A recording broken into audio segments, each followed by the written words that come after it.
শহরের রাস্তার পাশেই একটি শিক্ষা প্রতিষ্ঠানের সাইনবোর্ড বাঁকা হয়ে আছে। এটা কোনো সাধারণ সাইনবোর্ড নয়। এই সাইনবোর্ডেই এখানে পথ দেখায় একজন শিক্ষার্থীকে এবং একজন অভিভাবককে যে এখানেই রয়েছে একটি বড় মাপের শিক্ষা প্রতিষ্ঠান।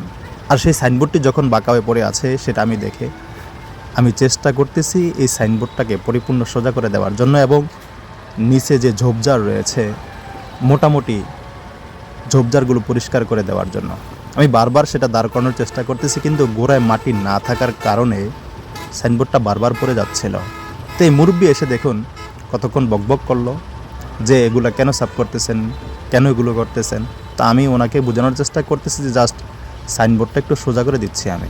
এখন মোটামুটি এটা সোজা হয়ে দাঁড়িয়েছে।